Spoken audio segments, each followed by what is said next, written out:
aliran darah kita itu akan banyak terkonsentrasi ke perut untuk mencerna makanan yang kita masukkan ke dalam perut. Kalau aliran darah itu banyak mengalir ke perut, maka aliran darah yang mengalir ke otak akan dikurangi. Kalau aliran darah yang ke otak dikurangi, maka jadilah kita ngantuk.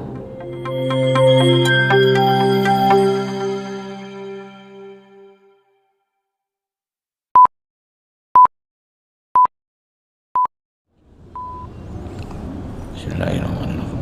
Assalamualaikum warahmatullahi wabarakatuh. Alhamdulillahirrahmanirrahim. Asyhadu an la ilaha illallah wa asyhadu anna Muhammadar Rasulullah. Allahumma shalli ala Muhammad wa ala ali Muhammad kama shallaita ala Ibrahim wa ala ali Ibrahim wa barik ala Muhammad wa ala ali Muhammad kama barakta ala Ibrahim wa ala ali Ibrahim fil alamin innaka Hamidum Majid. Bapak Ibu jamaah salat subuh yang saya hormati, kita jumpa lagi, kita akan membahas tentang puasa dari sisi kesehatan, bahwa puasa itu dengan kesehatan sangat sejajar, artinya tidak ada yang berlawanan, bahkan membuat kita bisa sehat lebih baik daripada ketika kita tidak berpuasa. Itu secara tinjauan begitu. Yang pertama, waktu berpuasa. Jadi puasa yang kita lakukan itu kira-kira rata-rata 14 jam. Ada daerah tertentu yang sampai 18 jam. Misalkan di daerah-daerah yang subtropis, misalkan di daerah belahan bumi utara sana atau di selatan sekali, maka waktu berpuasa itu bisa lebih dari 14 jam. Bahwa secara kesehatan puasa itu tidak boleh 2 hari 24 jam. Kalau kita berpuasa 24 jam itu akan menyebabkan gangguan kesehatan.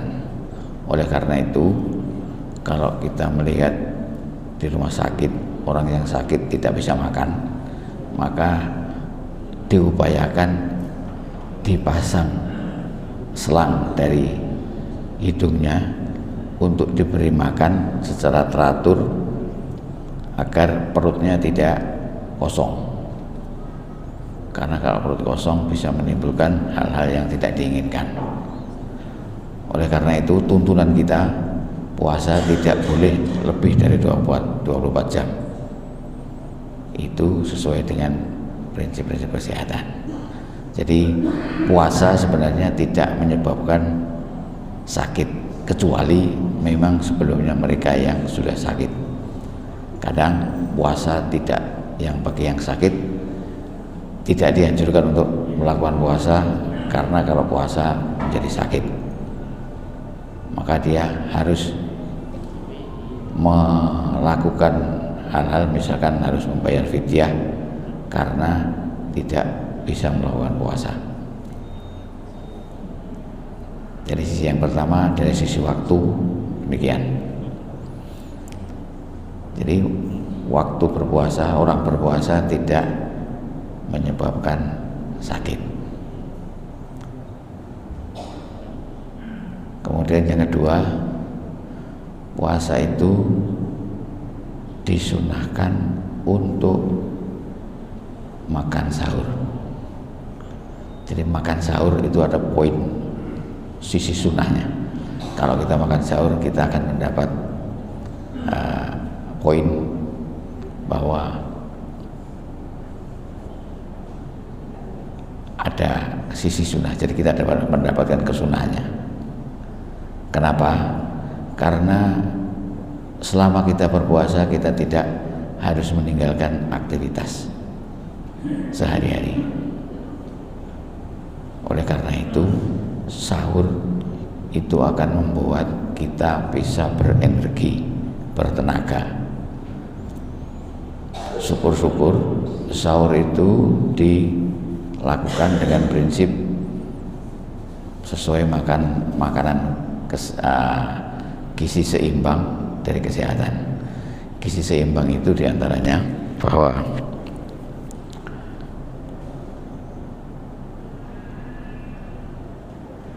tepung nasi itu separuh dari piring yang isi piring kita itu separuh doang, tidak lebih dari separuh.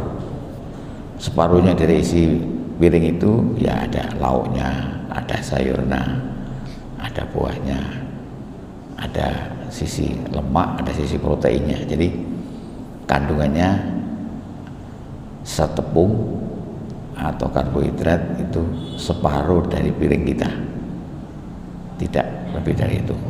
Kenapa begitu? Karena pada jam-jam pertama selama kita tidak makan itu tenaga akan diambil dari setepung itu, diambil dari karbohidrat itu. Kemudian mungkin setelah 4-6 jam lebih maka akan diambil dari lemak.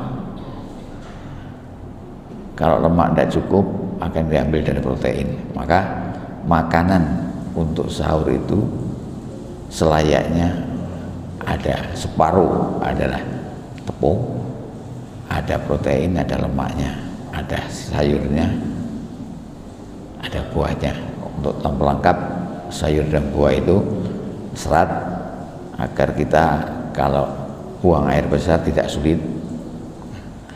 Kemudian di buah itu juga ada vitamin agar kita bisa mendapatkan vitamin yang lebih baik.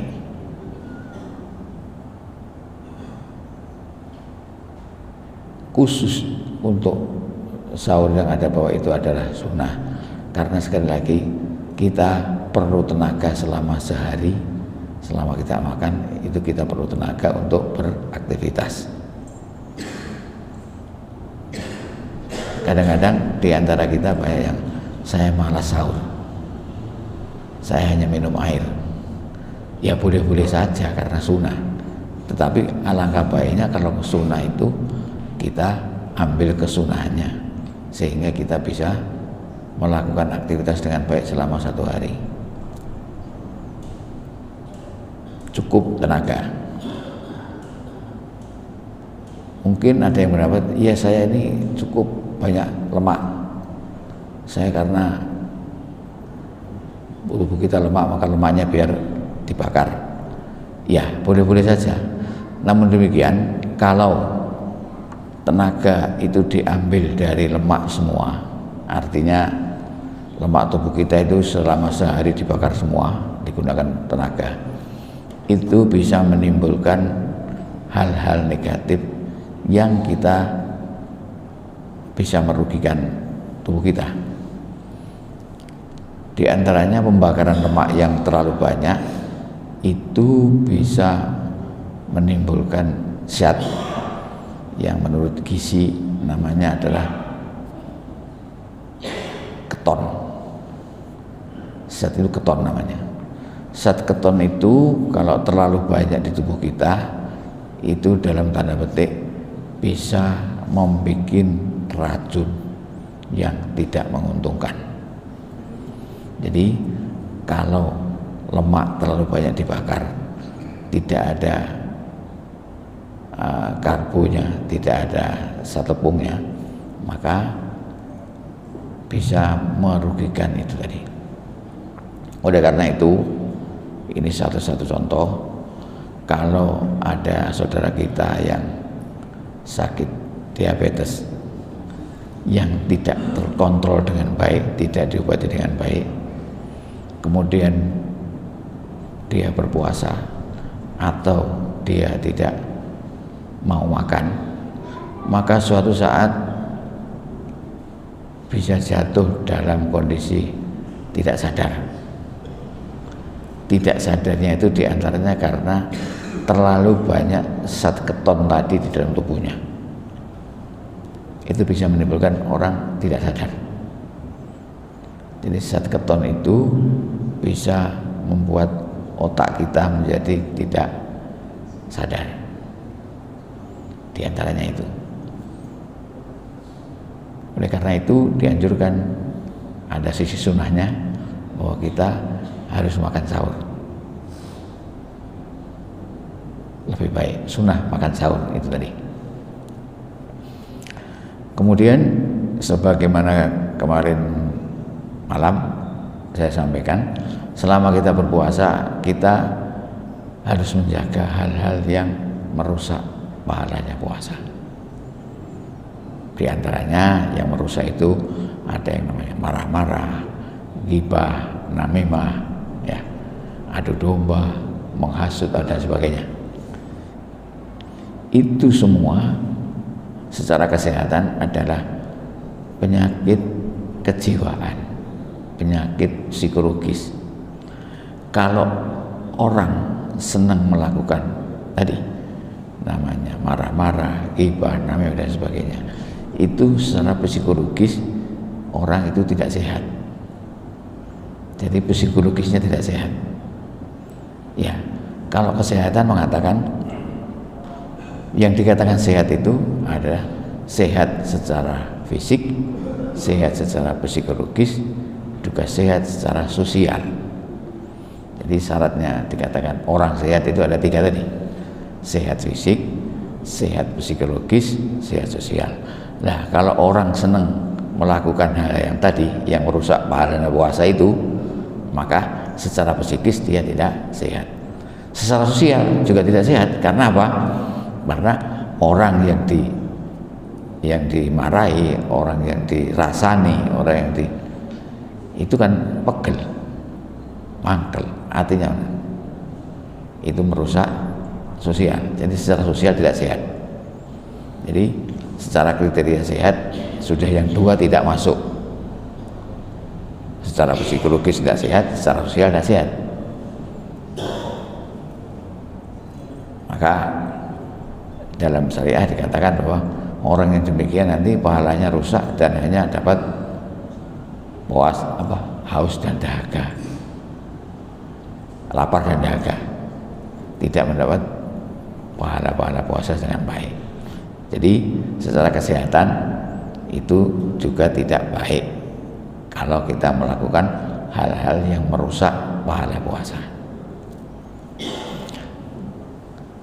Oleh karena itu berpuasa itu ada sisi fisiknya. Jadi kita lapar itu sisi fisik, ya. Kita tidak makan sisi fisik. Yang kedua, sisi psikologis, kita harus berperilaku baik. Itu syarat untuk jadi sehat. Makanya itu harus berperilaku baik. Kalau kita berperilaku baik, maka pahala puasa tidak akan rusak. Yang ketiga, secara sosial, hubungan kita dengan orang lain karena kita berperilaku baik maka juga baik, maka secara sosial akan juga sehat. Maka kriteria sehat akan terpenuhi: sehat fisik, sehat psikis, sehat psikologis, dan sehat sosial. Kemudian yang ketiga, selama kita berpuasa tadi, kemudian kita dianjurkan untuk mengawalkan waktu buka. Begitu tanda buka ada azan maghrib, kita segera berbuka. Artinya itu secara kesehatan diperlukan, karena selama kita berpuasa maka tidak ada energi, tidak ada air masuk, maka begitu ada kita segera untuk berbuka agar ada yang haus tadi segera terobati, yang tadi tidak makan secara bisa masuk ada energi. Tetapi tidak ada yang mengatakan bahwa kalau kamu berbuka dengan sekenyang-kenyangnya, tidak ada. Hanya mensegerakan, bukan mengenyangkan. Karena kalau kita berbuka puasa langsung kenyang, maka ada beberapa hal yang terganggu. Apa secara kesehatan yang terganggu? Kalau kita sebelumnya ini kita ngomong lapar kemudian kita makan dengan kenyang, maka secara otomatis aliran darah kita itu akan banyak terkonsentrasi ke perut untuk mencerna makanan yang kita masukkan ke dalam perut. Kalau aliran darah itu banyak mengalir ke perut, maka aliran darah yang mengalir ke otak akan dikurangi. Kalau aliran darah yang ke otak dikurangi, maka jadilah kita ngantuk. Kalau ngantuk, tidak bisa tarawih dengan baik, tidak bisa ngaji dengan baik, karena harus tidur. Makanya itu sebenarnya kalau ada yang mengatakan bahwa kalau kita habis makan itu ada penyakit keturunan ngantuk, nah itu artinya makannya terlalu kenyang. Maka Rasul menganjurkan kalau makan berhentilah sebelum kenyang. Kalau puasa maka silahkan menyegerakan buka, bukan segera mengenyangkan buka, tapi mensegerakan aja. Tidak ada perintah untuk makan sekenyang-kenyangnya, tidak ada. Sehingga kita masih bisa melakukan kegiatan-kegiatan puasa yang lebih banyak lagi. Oleh karena itu ada yang menganjurkan nanti kalau setelah sholat tarawih barulah kita makan agak banyak. Pada waktu kita buka cukup mengisi, tapi segera diisi agar tidak terjadi hal-hal yang mengganggu kesehatan. Itu diantaranya. Makanya itu syariah puasa itu sangat sejajar, sangat mendukung kesehatan kalau kita kerjakan dengan sebaik-baiknya sesuai dengan kaifiahnya. Oleh karena itu mari di awal puasa ini kita melakukan hal-hal sesuai dengan yang disyariatkan agar kita benar-benar mendapatkan hikmahnya puasa, bahwa puasa itu menyehatkan, bukan memberi sakit. Nah, ada juga yang kadang-kadang mengatakan bahwa saya tidak berpuasa karena sakit mah. Itu suatu hal yang banyak sekali. Sekali lagi, sakit mah itu boleh dikatakan ada dua hal. Ada sakit mah yang benar-benar karena lambungnya itu ada luka yang bisa kalau dengan alat bisa difoto dengan baik bahwa memang benar lambungnya luka. Tapi mayoritas boleh dikatakan 99% orang yang sakit mah itu rata-rata karena psikologis. Orang yang psikologisnya kurang baik biasanya. Kalau psikologisnya baik, maka dia akan, oleh karena itu dituntut tadi, kalau berpuasa silahkan jangan merusak pahala puasa dengan beberapa hal yang tadi. Sehingga kalau orang tidak melakukan itu, otomatis psikologisnya menjadi baik, menjadi tenang. Itu akan menyebabkan hal-hal yang katakan sakit-sakit tadi bisa menjadi baik. Karena banyak penyakit yang karena gangguan psikologis menyebabkan gangguan badan. Itu yang seringkali kalau di kesehatan orang ngomong itu penyakit psikosomatis. Psikosomatis itu gangguan psikologis yang menyebabkan gangguan badan. Di antaranya sakit yang banyak sakit mah tadi. Maka orang yang sakit mah sebenarnya dianjurkan kalau bisa berpuasa dengan baik. Kecuali yang sakit mah memang ada luka di lambung, benar-benar luka. Kalau benar-benar luka itu memang harus hati-hati, harus memperhatikan petunjuk dari dokter yang memberikan diagnosis itu. Mungkin itu yang bisa kita sampaikan. Moga pada awal puasa ini kita bisa melanjutkan puasa kita dengan baik, karena puasa sangat sinkron dengan kesehatan.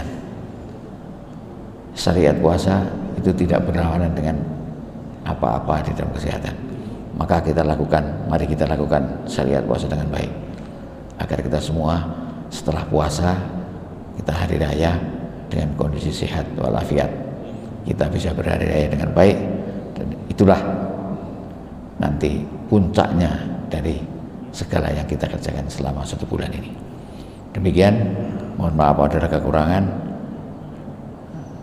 Ihdinas siratal mustaqim.